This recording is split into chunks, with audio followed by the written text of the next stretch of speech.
Colocar o chat aqui do lado para eu ler as perguntas que forem aparecendo.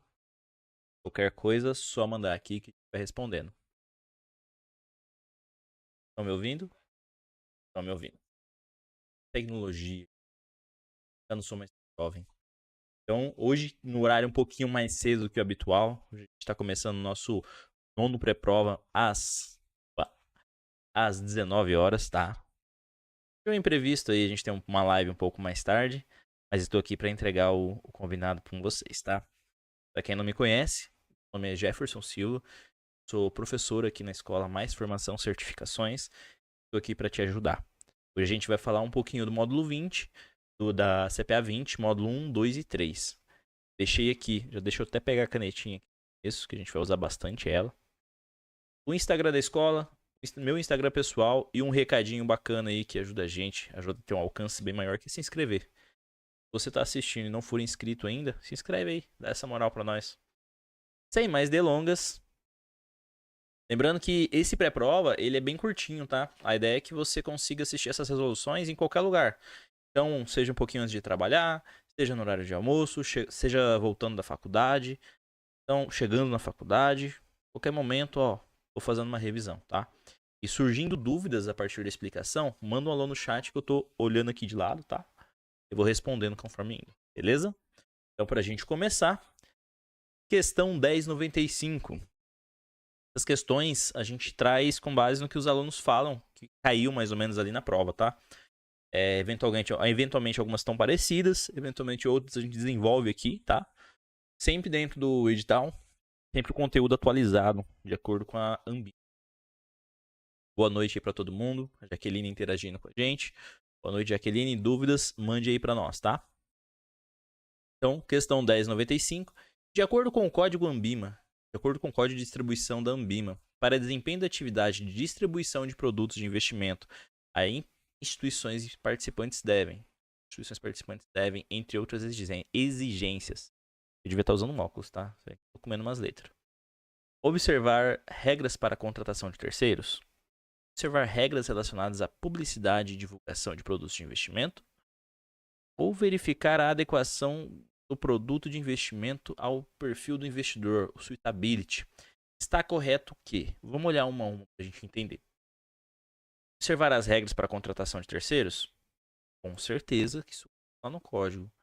Mesmo que você não tenha um curso comprado, está estudando por conta, entra lá no site da BIM e baixa esse código. A leitura dele é bem importante. Observar regras relacionadas à publicidade e divulgação de produtos de investimento? Também. Verificar a adequação de produtos de investimento ao perfil do investidor? Bem, tá vendo? Quando a gente fala de código Anbima, eles são uma ferramenta bem importante, tanto para as instituições que são associadas, tanto para nós que somos profissionais certificados da Anbima. Ele é importante a leitura, mas se você olhar de um lado interpretativo, você consegue resolver um pouco as questões. Entendeu? Então, ó, de acordo com o código, o desempenho da atividade de distribuição de produtos de investimento das instituições, observar as regras que estão ali no código, a contratação de terceiros, regras relacionadas à publicidade e divulgação de produtos, adequação de produto de investimento ao perfil.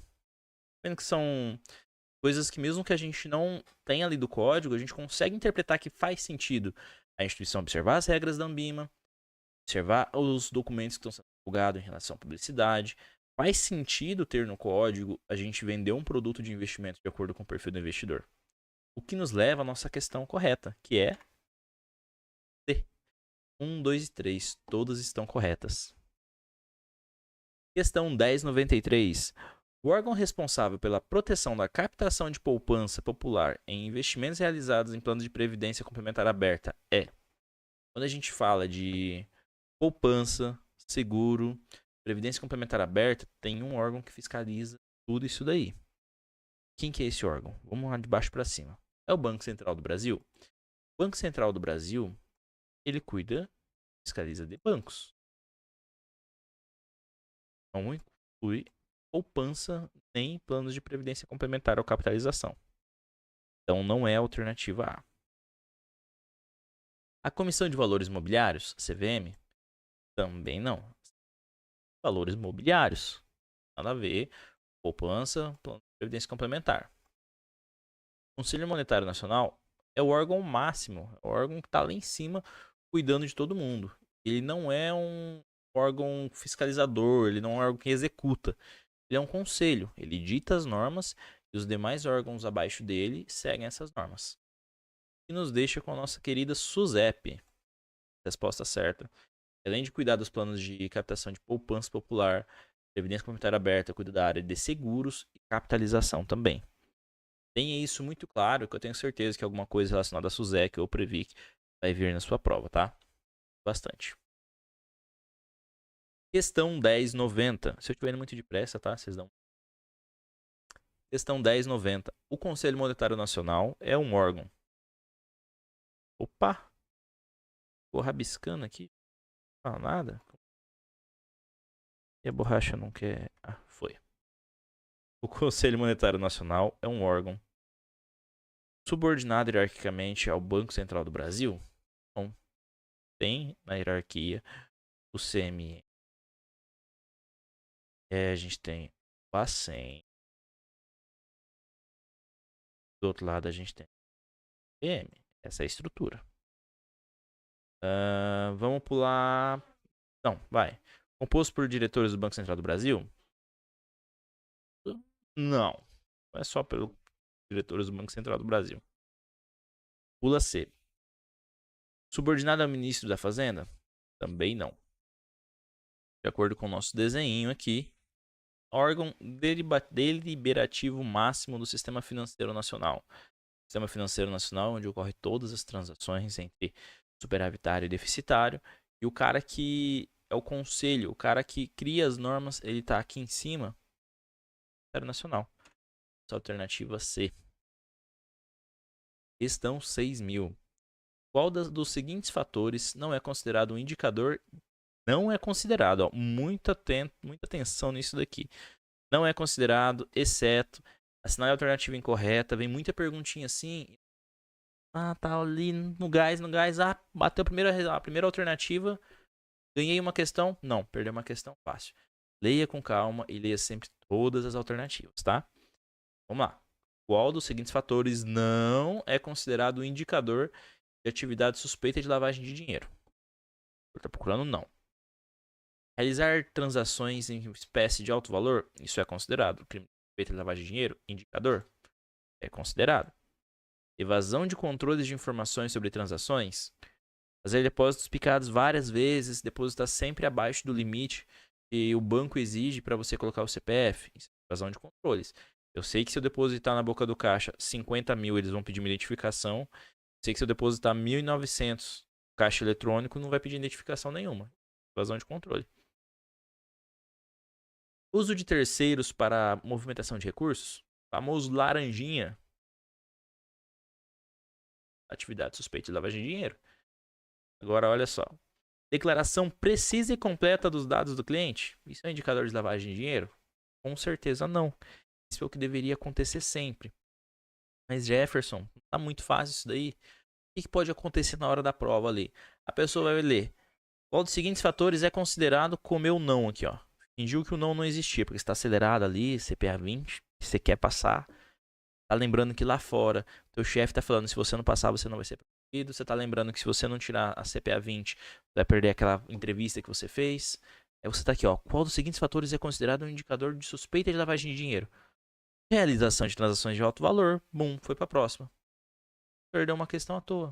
Entendeu? Então, quando você for entrar na prova, deixa tudo lá fora. Não se preocupe. Esse momento é você e a prova ali, tá? Leia toda a pergunta. Leia com calma. Se preciso, leia e releia. Tá bom? Não volte nas perguntas que você já respondeu.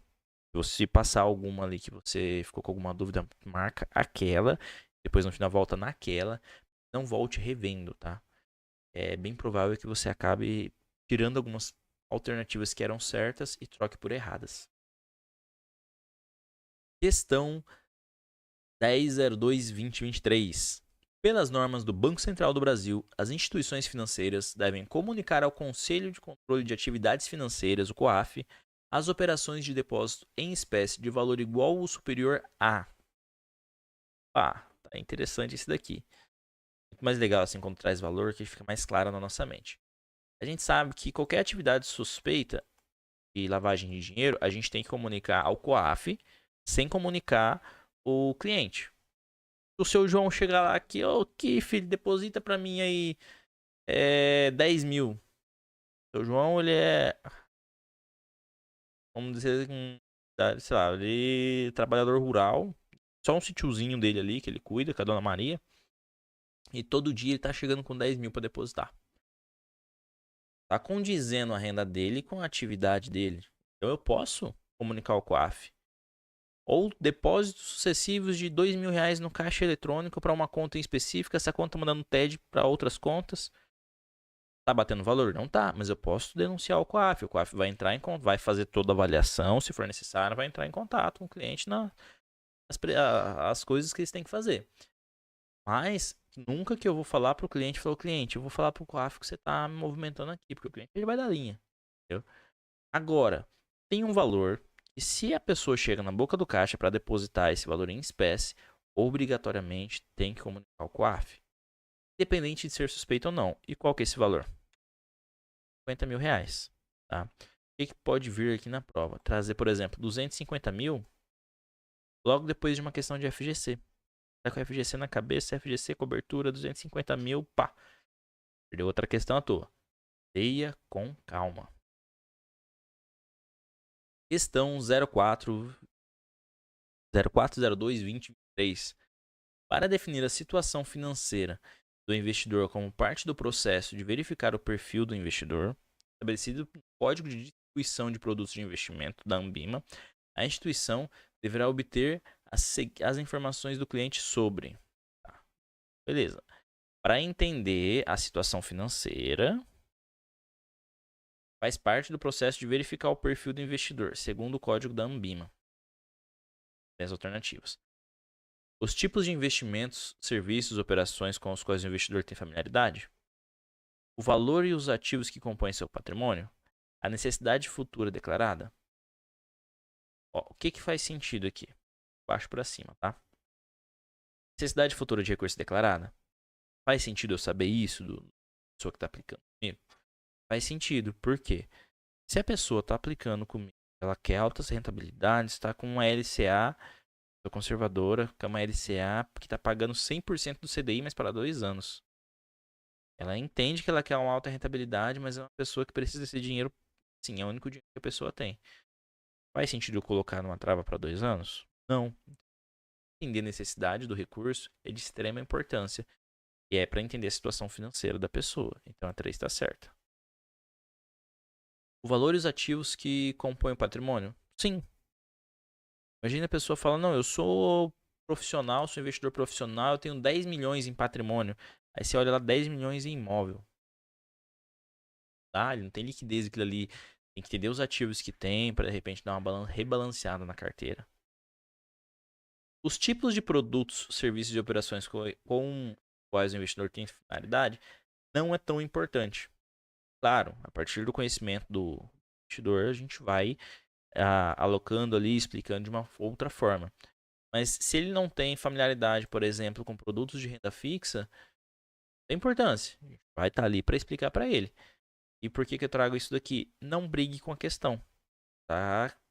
A questão está perguntando o que faz sentido dentro do código. São esses dois aqui. Esse daqui não é que ele não é importante. Ele é menos importante quando a gente coloca dentro do contexto da questão.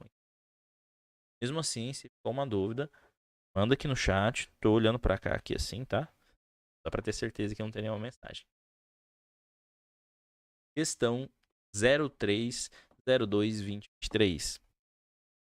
De acordo com o Código de Distribuição de Produtos de Investimento da Anbima, na elaboração de publicidade e divulgação de materiais técnicos dos produtos de investimento, as instituições participantes devem produzi-los com... Vai de baixo para cima? Material técnico de divulgação. Tem que contê-lo naquela lâmina, naquele flyer. Expectativas do administrador em que não existe uma base técnica. O administrador do fundo tá falando, ó, bate no peito, eu acho que esse fundo vai dar bom. Vai comprar isso quase no que ele tá falando? A Anbima vai validar isso daí? Certeza não. Meu mouse, achei. promessa ou garantia de resultados futuros? Não existe isso, tá, gente? Se alguém te abordar com isso daqui, pode que é pirâmide. Linguagem técnica e formal, para confundir a cabeça das pessoas. Informações claras e necessárias para a tomada de decisão do cliente.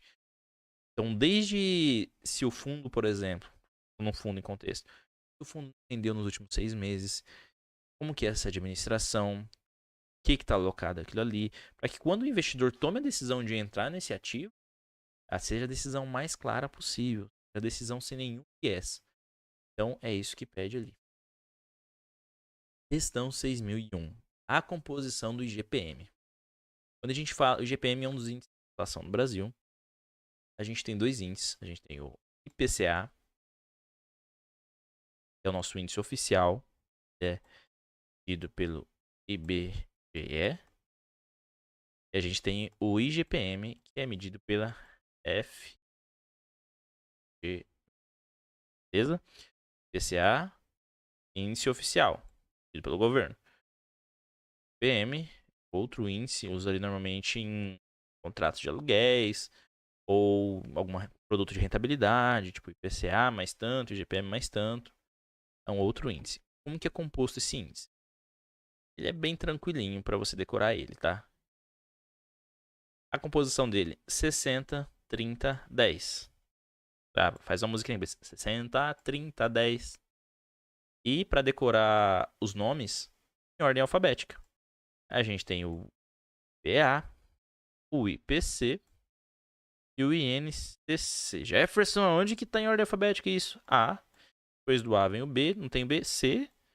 Depois do C, CC. Bem tranquilo, né, gente? Isso daqui tem que estar decorado mesmo, tá? Lembra da musiquinha 60, 30, 10? Você não vai esquecer. Questão 6002.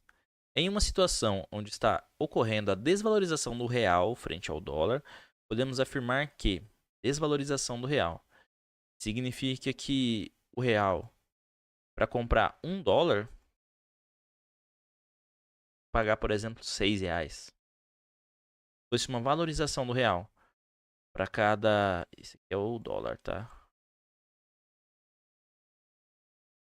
E é o BRL. Então, se fosse uma valorização, o cenário seria o inverso. Então, eu, por exemplo, eu teria R$2 para comprar dólar. Tá compensando viajar para Disney muito mais aqui do que aqui, não tá? Então, é um cenário onde está desvalorizando o real frente ao dólar. Eu preciso de mais reais para comprar aquele mesmo $1. Melhora as condições para as importações? Melhora, né?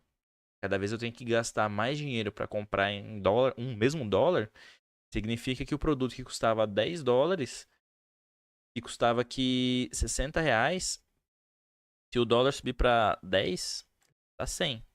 Então não melhora a importação. Melhora as condições de exportações? Perfeito. Porque o gringo, tá? O gringo vai falar assim, pô, se $1 tá valendo 6, ou tá valendo 7, e que eu consigo comprar muito mais lá do que aqui dentro mesmo. Significa que o Brasil vai exportar cada vez mais. Por quê? Porque o exportador normalmente ele vai ganhar em dólar. Tá exportando aqui, ó, ele tá vendendo por 1, mas ele tá recebendo 6. Entendeu? Então, melhora bem a questão da exportação. Não, vamos olhar as outras também. Não afeta o cenário para exportações e importações? Afeta com certeza. Diminui as importações e aumenta as exportações. Melhora a situação para viajar para o exterior? Não. Melhoraria se fosse o contrário. O real valorizasse frente ao dólar. Então estaria muito mais barato para viajar.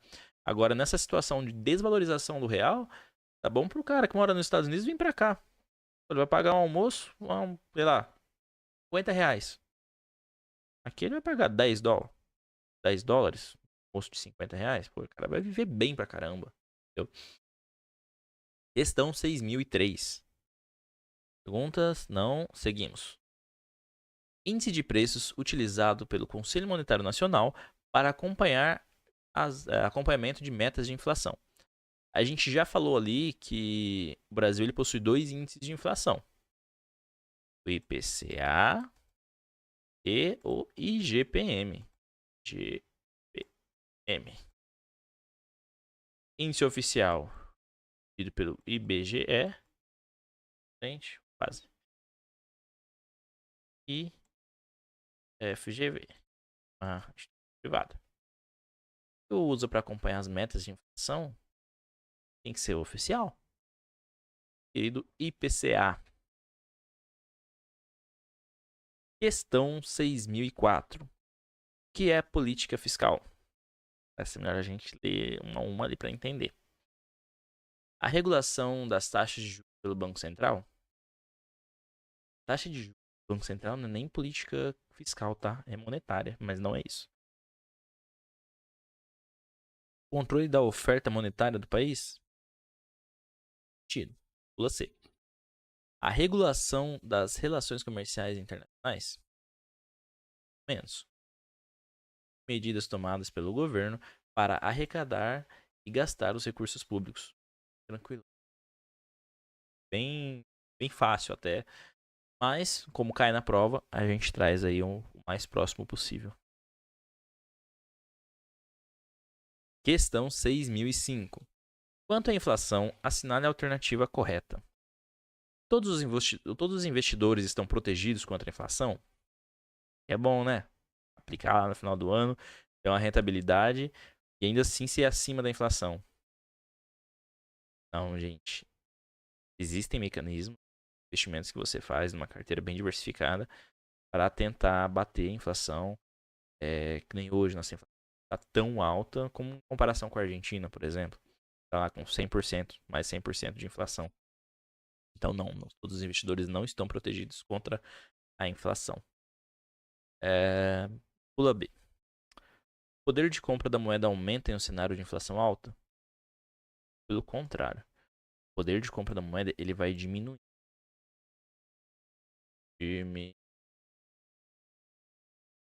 Por quê? Trazer de novo o cenário da Argentina, que vira inflação, a gente sofreu com isso nos anos 80, anos 90. Que era Pergunta pro seu pai, pro seu avô, pra sua mãe, vocês vão lembrar. Todo dia aqui no mercadinho lá, a gente reprecificando as coisas o dia inteiro. A gente não viveu, eu não vivi isso. Mas quando a gente tá falando de inflação, é uma coisa muito complicada, entendeu? O dinheiro ele perde valor. O que você recebeu de manhã muitas vezes não vale a mesma coisa de tarde. Então não também. Inflação significa que bens e serviços, de uma maneira geral, sofreram redução dos valores médios? Não. Isso é deflação. Deflação. Inflação é o aumento generalizado dos preços. Deflação é a redução generalizada dos preços. E a nossa alternativa certa, um investidor que está 100% com sua carteira alocada em NTNB está protegido da inflação oficial. Perfeito.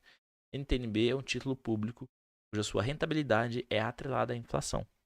Normalmente ele paga a inflação mais alguma coisa. Então, esse mais alguma coisa é o rendimento real que você tem acima da inflação. Ô Jefferson, como assim? Vamos supor, você tem um título que rendeu 12% ao ano. Fala, pô, tô burguês, 12% ao ano, mas a inflação nesse período foi 15%. E aí? Fica que a valores reais, você perdeu em aproximadamente 3%. Entendeu? A NTNB, ela paga normalmente, por exemplo, IPCA mais 4. IPCA mais 4. Como assim? Se a inflação aqui for 10, ela vai pagar 10 mais 4. Se a inflação aqui for 2, ela vai pagar 2 mais 4. E assim por diante. Por isso você fica protegido. Você sempre vai ter um rendimento real. Real, porque está descontando a inflação do título. Sob a ótica de consumo, o PIB será a soma de consumo das famílias, investimentos, gastos governamentais, exportações, deduzindo as importações. Está correto no que se afirma. Consumo das famílias está correto, mais investimentos está correto, mais gastos governamentais, eles que eram certo, o mais era aqui, mais exportações, deduzindo as importações. Na prova pode vir esta formulazinha aqui, tá? consumo das famílias, investimentos, gastos e exportações, deduzindo as importações. Todas as alternativas estão corretas. Qual o objetivo da política fiscal expansionista? Quando a gente fala de política fiscal, política monetária, nós temos dois tipos. Contracionista, expansionista. Contracionista, reduz. Expansionista, expande. Quando a gente fala de economia, a gente está falando justamente o que parece. Expandir a economia ou contrair a economia. De baixo para cima. Equilibrar a balança comercial? Não. Reduzir o déficit público? Bem não. Controlar a inflação? Muito menos. A gente tem uma política expansionista, é natural que a inflação aumente durante o período. Por quê? Crescimento, oferta e demanda. Se você tem um comércio e tem muita gente indo lá comprar o seu produto, e você já não vai ter nem demanda, nem um produto suficiente para todo mundo ter indo lá comprar. O que você faz? Aumenta o preço. Natural. O aumento de preço, inflação. Entendeu? Estimular o crescimento econômico. Então, quando a gente fala de política fiscal, pode ser o governo gastando muito mais, realizando mais investimentos, para um crescimento econômico maior. Política fiscal. Gente, esse foi o nosso 9º pré-prova. Feliz de fazer essas lives aqui, porque eu sei como foi difícil para mim quando eu tava estudando. É chato a gente estudar sozinho. Na época nem tinha tanto conteúdo quando a gente tem na internet hoje. Eu falei, quando eu tiver, prometi pra mim mesmo, quando eu tivesse um grau de instrução que eu pudesse transmitir esse conteúdo também, esse conhecimento, eu ia fazer. Então, tá aqui, tá? Minhas redes sociais, a rede social da escola. Ficou com alguma dúvida? Manda um alô pra gente lá no Instagram, tá? Não sinta vergonha, não sinta medo. Tem o nosso link aí no canal também, no curso, se você quiser conhecer um pouco mais. E é isso. Até a próxima. Se inscreva no canal.